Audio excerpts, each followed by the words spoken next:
ST BC అన్న తర్వాత చివరకు మిగిలేది ఎవరంటే మైనార్టీలు.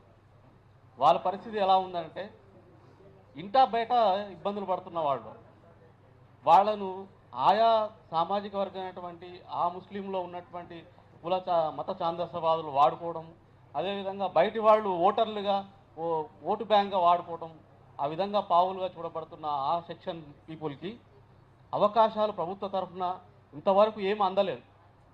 కానీ అదే నేపథ్యంలో ప్రభుత్వ రంగాలన్నింటినీ కూడా ప్రైవేటైజేషన్ అవుతున్న క్రమంలో ప్రైవేట్ సెక్టర్లో వాళ్లకు అవకాశాలు ఉంటాయంటే పెద్ద ప్రశ్న వాళ్ళ ముందు కనబడతా ఉంది.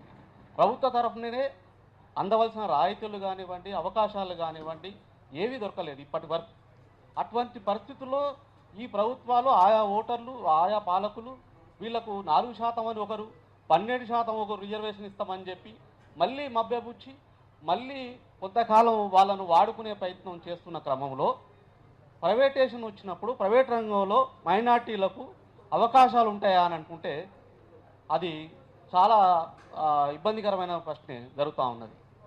సో రాబోయే రోజుల్లో ఈ ఉద్యమం ఇలా కొనసాగుతున్న క్రమంలో మైనార్టీలకు కావాల్సిన అవకాశాలు ప్రైవేటు పరంగా ఏ విధంగా ఉంటే బాగుంటుంది, ఎలా వాళ్ళ ముందు తీసుకుపోతే బాగుంటుంది అనేది చేయవలసిన అవసరం ఉన్నది. ఎందుకంటే ఆ మైనార్టీ సెక్షన్లో చాలా వరకు ఉన్న యువకులందరూ కూడా వాళ్ళు అసంతృప్తికి లోనయ్యి మత ఛాందసవాదులు అనేటువంటి ముస్లిం మత ఛాందసవాదుల యొక్క మాటలకు లొంగిపోయి వాళ్ళు ఎటో అరాచక కార్యక్రమాలకు లొంగిపోవటము, పక్కదారులు పట్టడం జరుగుతూ ఉన్నది.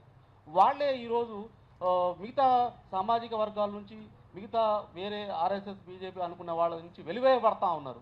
వాళ్ళు ఇంకా వెలివేసి వాళ్ళని ఇంకా దూరం జరిగితే ఇంకా ఈ దేశంలో అశాంతి అనేది ఇంకా పెరిగిపోయే అవకాశం ఉంటుంది. కాబట్టి ఈ మైనార్టీలకు కూడా తగినటువంటి అవకాశాలు ప్రైవేటు రంగంలో ప్రభుత్వ పరంగా దొరకలేదు, ప్రైవేటు పరంగానైనా అవకాశాలు దొరికితే బాగుంటుందని చెప్పేసి నేను ఆశిస్తూ సిపిఎం పార్టీకి ధన్యవాదాలు తెలియజేస్తున్నాం. సిపిఎం పార్టీ ఇలాంటి చర్చా అంశాలు తీసుకున్నప్పుడల్లా బయట చాలా ఆశ్చర్యకరమైనటువంటి అభిప్రాయాలు బయట వస్తూ ఉన్నాయి. వీళ్ళేంది గొంతు మార్చిండ్రు, స్వరం మార్చిండ్రు, సిద్ధాంతాలు మార్చుకున్నారు అనేటువంటి వాదన కూడా బయట వస్తున్నది. ఇప్పుడు ఈ కార్యక్రమాలు వాళ్ళు వరుసగా చేస్తూ ఉంటే ఓహో పర్వాలేదు, వీళ్ళు ఒకళ్ళు ఉన్నారు మనకు అండగా, వీళ్ళు మన గురించి మాట్లాడతారు, వీళ్ళు మాట్లాడితే నిజాయితీగా మాట్లాడతారు, చేస్తే నిజాయితీగా చేస్తారు, కాబట్టి వీళ్ళ మీద మనం నమ్మకాలు పెట్టుకోవచ్చు అని చెప్పేసి వాళ్ళలో కూడా ఒక రకమైనటువంటి ఆశ ఇవాళ మొదలైంది.